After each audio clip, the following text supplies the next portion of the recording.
C'est le plus grand secret que les élites financières gardent, mais personne n'en parle. On entend tous dire que Bitcoin c'est la monnaie du futur, que la blockchain va révolutionner le monde, que les crypto-monnaies nous libéreront du contrôle des banques centrales. Mais alors, ces promesses sont-elles vraiment ce qu'elles semblent être, ou cachent-elles quelque chose de bien plus sombre? Pendant que les médias traditionnels débattent du prix de Bitcoin et que les influenceurs crypto vantent la prochaine pépite altcoin qui va exploser, quelque chose d'extraordinaire se trame dans l'ombre. Une vérité si dérangeante que très peu osent mentionner. Et aujourd'hui, je vais vous emmener dans un voyage que 99% des investisseurs ne feront jamais. Une descente vertigineuse dans les profondeurs de l'iceberg Bitcoin, où chaque niveau révèle des vérités de plus en plus troublantes. Et ce que je vais vous raconter là n'est pas pour tout le monde. Certaines de ces informations vont complètement bouleverser votre vision du monde de la crypto. Des liens entre les plus grandes institutions financières du monde et les protocoles blockchain, aux origines véritablement mystérieuses du protocole Bitcoin, jusqu'au plan dystopique qui pourrait se cacher derrière cette révolution technologique. Alors, l'iceberg Bitcoin n'est pas seulement une métaphore, c'est une carte des secrets les mieux gardés de notre système financier émergent. Et plus on va plonger profondément dans cet iceberg, plus les vérités deviendront glaçantes. De simples préoccupations aux visions les plus cachées et insoupçonnées. Et les dernières théories que je vais vous exposer font vraiment froid dans le dos. Alors plongeons aujourd'hui dans les profondeurs de l'iceberg de Bitcoin. Mais avant d'aller plus loin les gars, si vous n'êtes pas au courant, on a créé une application crypto qui est totalement gratuite, les liens sont dans la description. Vous aurez énormément de choses pour vous former et vous pouvez prendre un appel stratégique avec moi ou un de mes associés pour qu'on discute un peu plus de votre portefeuille actuel. Je vais pas m'éterniser dessus, on va repasser directement à la vidéo.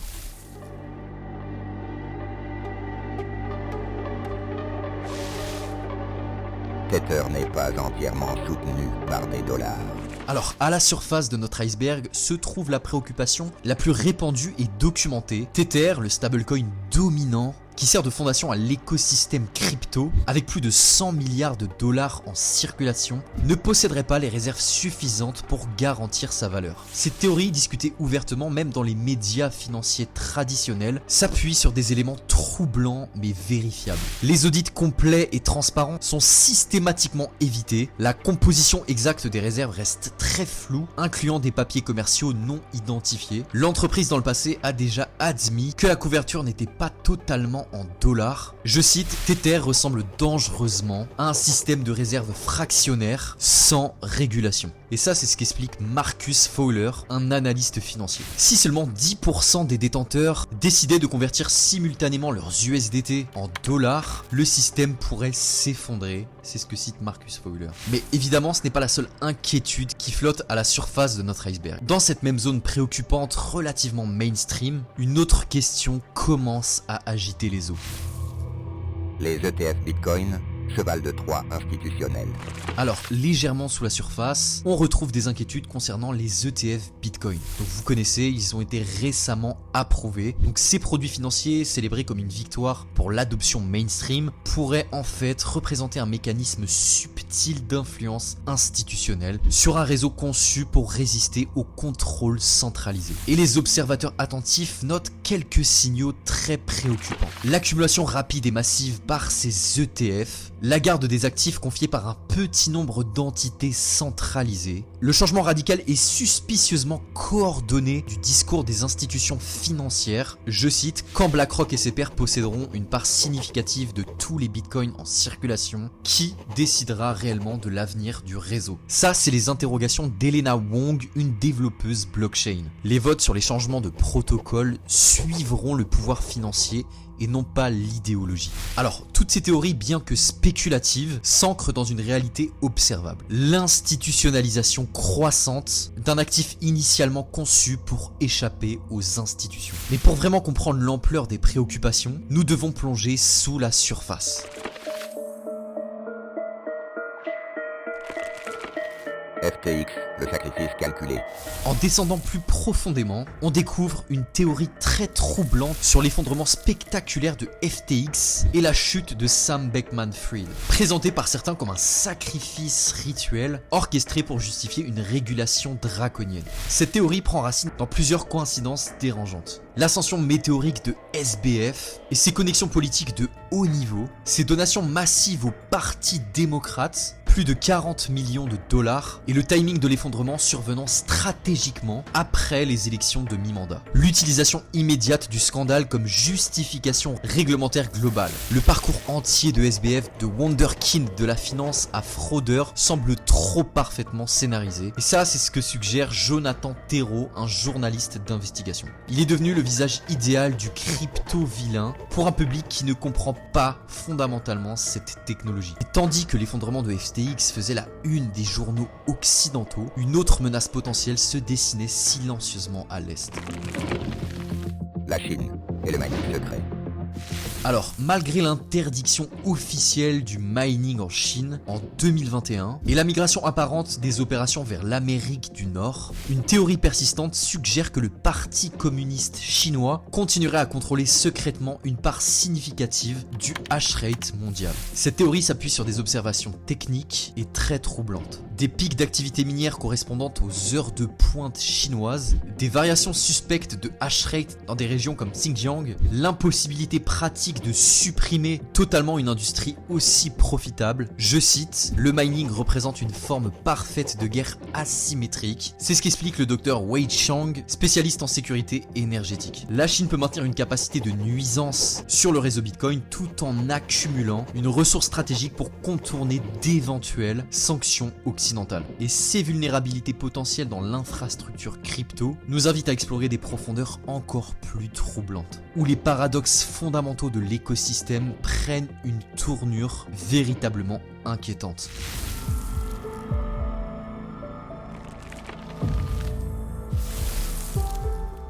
La blockchain, surveillance totale, déguisée en liberté.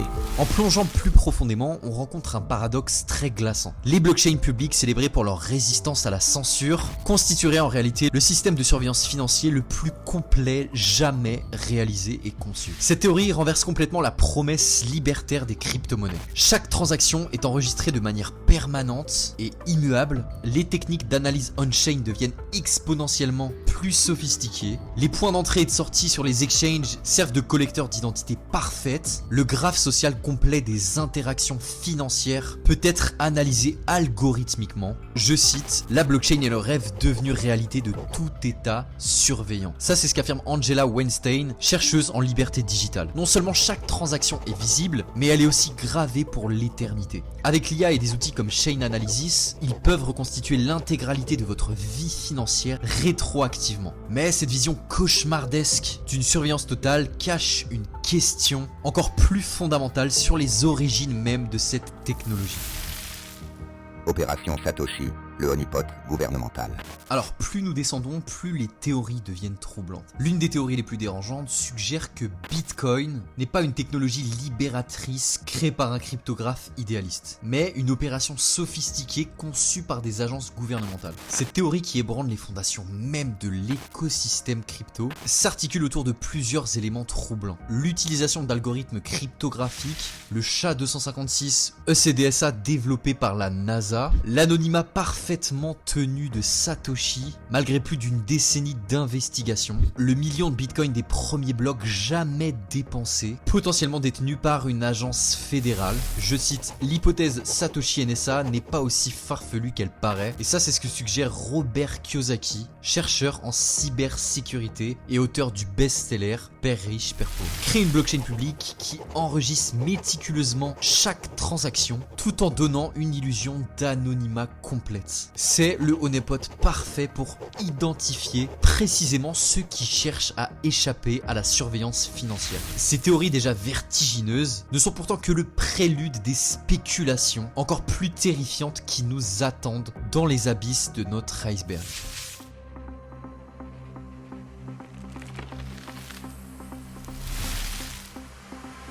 La guerre quantique secrète.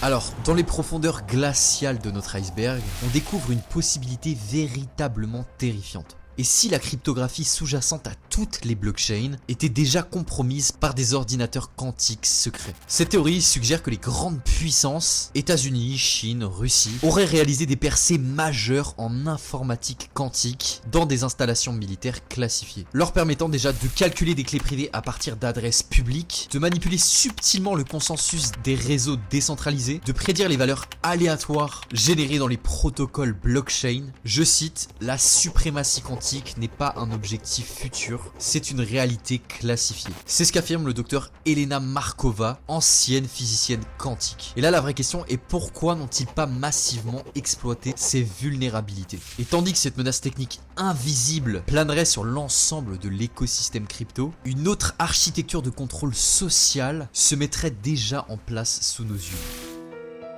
Ethereum et le Great Reset. Plus effrayant encore est la théorie liant Ethereum au controversé Great Reset, promu par le World Economic Forum avec Klaus Schwab et toute son équipe. Cette vision cauchemardesque suggère qu'Ethereum, avec sa capacité à exécuter des smart contracts complexes, fournirait l'infrastructure technique parfaite pour implémenter un système mondial de contrôle socio-économique. Les connexions troublantes incluent les relations étroites entre Vitalik Buterin et le World Economic Forum, la transition controversée du Proof of Work au Proof of Stake qui centralise le pouvoir, le développement simultané de systèmes d'identité numérique sur Ethereum, l'intérêt explicite du World Economic Forum pour la gouvernance par blockchain. Je cite, les smart contracts peuvent être programmés pour automatiquement récompenser la conformité et punir la dissidence sans intervention humaine visible. Et ça, c'est ce qu'explique Klaus Hoffmann, chercheur indépendant. C'est la technocratie parfaite, un système où les règles sont encodées directement dans l'infrastructure sociale. Au fond de l'océan, là où la pression est la plus forte et où la lumière ne pénètre plus, se trouvent les théories les plus cauchemardesques, celles qui décrivent un futur presque inimaginable.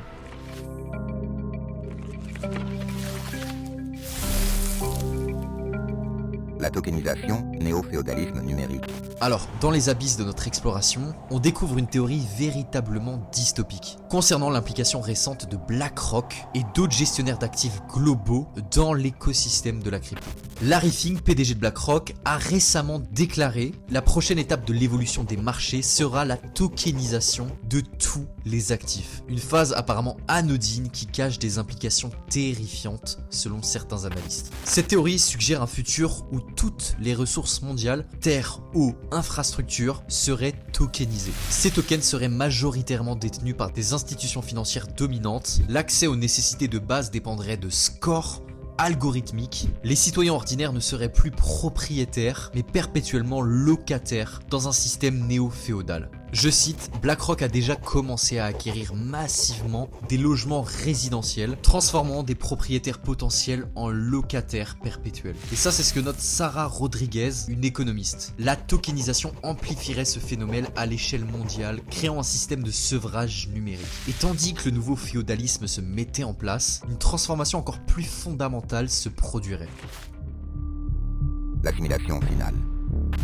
Au point le plus profond de notre iceberg se trouve la théorie de l'assimilation finale. L'idée que l'intégralité du mouvement crypto, né d'idéaux cypherpunk anti-autoritaires, sera utilement cooptée et transformée en l'exact opposé de sa vision originelle. Cette théorie présente le stade final où les blockchains décentralisées seront dominées par des nœuds institutionnels, les protocoles open source seront contrôlés par des fondations liées aux élites financières, les smart contracts automatiseront la conformité et la censure, les wallets non custodiales seront marginalisés par des obligations KYC draconiennes comme on peut commencer à voir en Europe. Les voix dissidentes seront financièrement excommuniées du nouveau système. Je cite, le génie du système n'est pas de combattre les crypto-monnaies, mais de les absorber et les transformer. Et ça, c'est ce qu'a expliqué Sophia Nakamura, une philosophe des technologies. C'est une subversion totale. Utiliser les outils de libération comme instrument ultime de contrôle. Mais le cauchemar ultime, la vision la plus terrifiante qui repose tout au fond de notre iceberg, concerne le remplacement complet des crypto-monnaies par leur antithèse gouvernementale. CBDC totalitaire, le grand piège monétaire. L'ultime cauchemar reposant au fond de notre iceberg, vous le connaissez sûrement. C'est ce qui concerne les monnaies numériques de banque centrale, donc les CBDC. Selon cette vision finale, l'ensemble de l'écosystème crypto aurait été délibérément autorisé à se développer comme une phase de transition visant à accoutumer les populations à l'abandon de l'argent physique avant l'introduction de monnaies numériques étatiques totalitaires. Ces CBDC représenteraient la forme ultime de contrôle social, programmable avec des dates d'expiration, forçant toute dépense des citoyens, restreinte à certaines catégories de produits approuvés, liés directement au système du crédit social, capable de bloquer instantanément les transactions des dissidents, permettant des taux d'intérêt négatifs sans possibilité d'y échapper. Je cite: les crypto-monnaies ont involontairement préparé le terrain psychologique pour l'acceptation des CBDC. Et ça, c'est ce qu'explique Richard Werner, un économiste dissident. Elles ont habitué une génération entière à l'idée que l'argent n'a pas besoin d'existence physique. La différence cruciale, la décentralisation, sera progressivement diluée puis effacée. Alors, cet iceberg des théories conspirationnistes dans l'écosystème de la crypto nous a amené à des préoccupations légitimes aux visions les plus cauchemardesques. Que ces théories soient fondées ou alors fantasmées, elles révèlent les anxiétés profondes entourant la révolution financière en cours. La blockchain nous place face à un choix civilisationnel. Sera-t-elle l'outil de notre émancipation ou l'instrument de notre asservissement? Et la réponse dépendra moins de la technologie elle-même que de notre vigilance collective et de notre détermination à préserver les idéaux de liberté qui ont été initialement inspirés à sa création.